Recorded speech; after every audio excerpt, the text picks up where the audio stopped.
Hello everyone. Today we are going to start with a new subject, that is process calculations. It is widely used in chemical engineering, and we are going to start with a basic concept of process calculations, that is units and dimensions. So starting with the first concept of units and dimensions, we will see about the various types of units. So here first we have base units. What are these base units? So these are units for basic quantities. Basic quantities, for example, length, mass, time, etc. So I can call base units as centimeter or kg or seconds, etc. So second one is derived units. So what are derived units actually?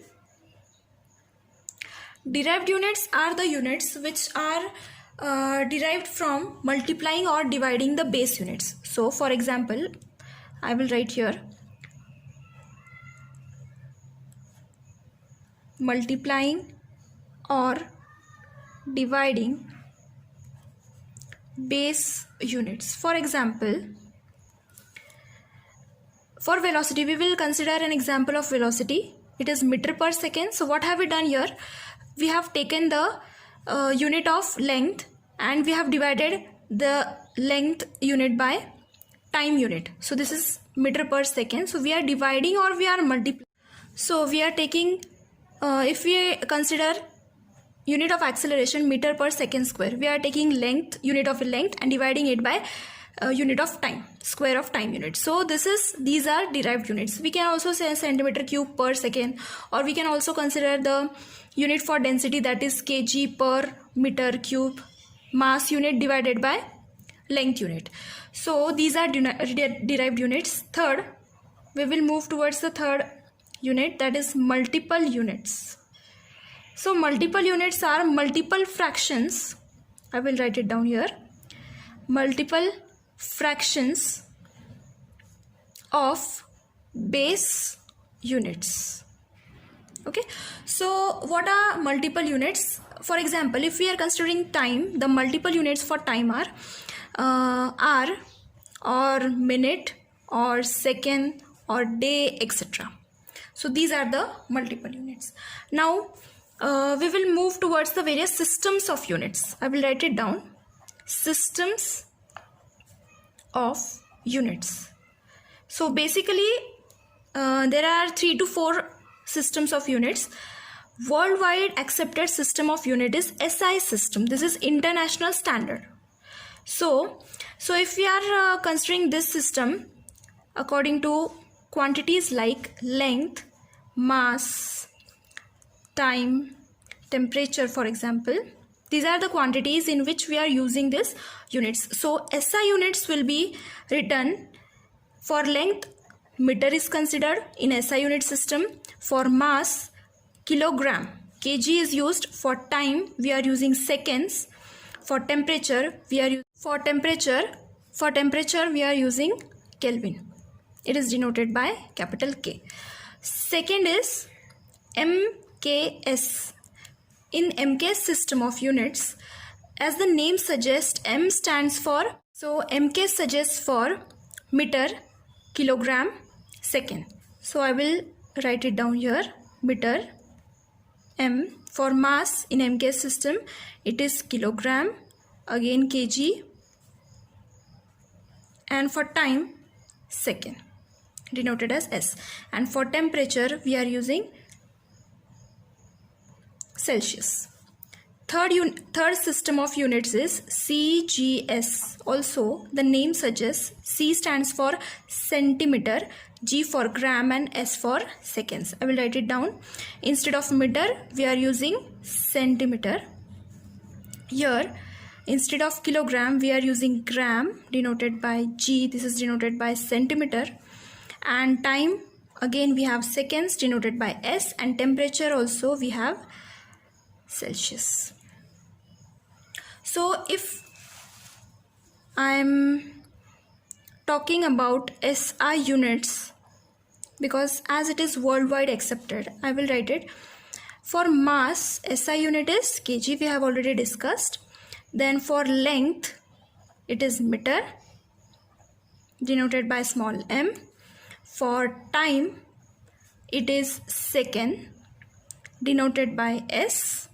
For temperature, it is Kelvin, denoted by capital K. Then for mole, it is kilogram mole. Kilogram mole, it is denoted by K mole, or we are also calling it as kilomole. Next is for force, it is Newton. We have heard about Newton, it is denoted by capital N. For pressure,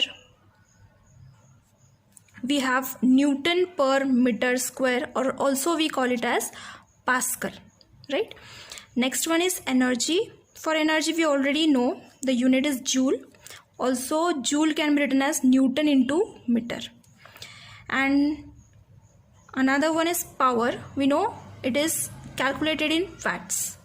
So watts also can be written as joule per second. So as I have already told you, joule also can be written as Newton into meter.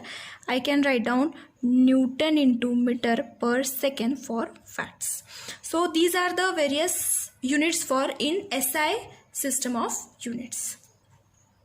Now we will move towards some derived units and its dimensions. So now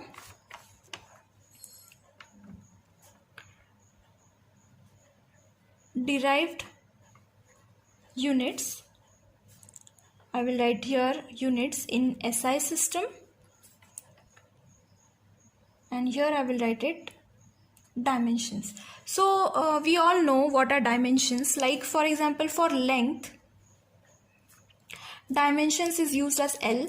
For mass, dimension is denoted as M.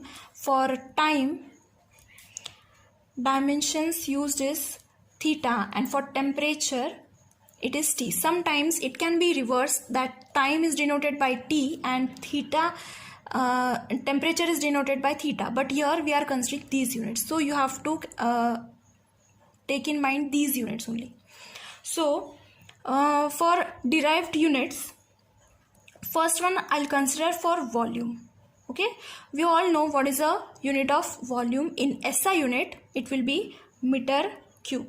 Okay, so as this denotes length cube, so for length we have already considered L, so I will simply write here L cube. This is the dimension for volume. Second one is volumetric flow rate. So whenever I am talking about any rate, so always remember one thing, that rate means divided by time. If I am saying about mass flow rate, so it is mass upon time. Mass per hour, mass per second, mass per anything, but it should be time unit, times unit. Okay, so here we have volumetric flow rate, so I will write volume is meter cube, flow rate means we have upon meter cube per hour. This is SI, hence I am using R. So I will write it meter cube. For meter cube there is L cube upon R. For R we are using, for time we are using theta. I will write theta. This will be sum up like L cube theta minus 1. So this is the unit for volumetric flow rate. This is how you are going to see derive the dimensions of everything. So next consider third, it is density. We all know SI unit for density is kg per meter cube. For kg means this is mass. So hence for mass we are considering M. I will write it here M upon meter cube. Length is L. So L cube. So this will get summed up ML minus 3. This is the dimensions for density. This is quite important. Next, fourth one is force. For force we know what is a unit. It is Newton. So do you know how Newton is, what is the units for Newton? We all know force, unit of force is Newton. So F equals to, we have already learnt F equals to ma in Newton's equation, second law of motion, right? So F equals to ma. M is mass. So for mass I will write it down kg into acceleration is meter per second square, right? So for kg I will write Here for kg we are considering m, so I will write m into, for meter that is length, so I am writing L upon second I am writing theta, so this will get summed up to theta square, so this will get summed up ml theta minus 2. Okay friends, now fifth one, pressure. We all know what is the unit of pressure, it is Pascal. Also we know Pascal is Newton per meter square. So now we already have the dimensions of Newton, just I have to divide the dimensions by meter square. So I have ml theta minus 2 with me, I have to divide it by meter square, as meter is length, so length square. So this is 1, this is 2, so when it will go up it will be 1 minus 2, hence it will sum up as ml minus 1 theta minus 2. This is the unit of. So next one is, we have work or energy or heat or enthalpy. So we know that the unit for each and every quantity here mentioned is joule itself. We know what is joule, so I can write for joule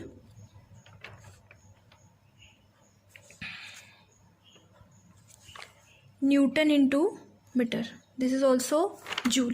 So Newton, we already know it is ml theta minus 2. We have to multiply it by Newton into meter, that is length. Okay, so summing up I have ml square theta minus 2. Now moving on to the next one, I have mass flow rate. This is very easy one. I have already told you, if some rate, flow rate is asked, so what you need to do is the quantity upon time. So I can write kg per hour.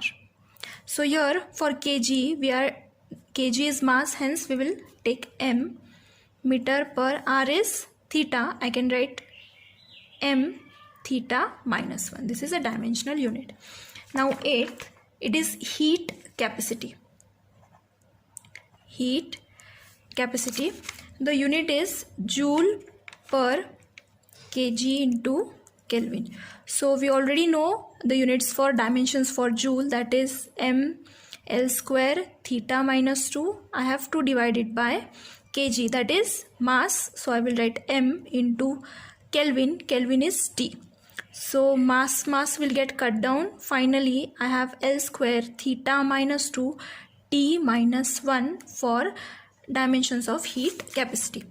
So till now we have completed the various topics like types of units, what are derived units, what are SI units, what are multiple units, and also we have studied about the dimensions of the derived units. So now in the next lecture we will see about various conversion factors, some prefixes for SI units, and also we will try to take some problems based on these conversion of units.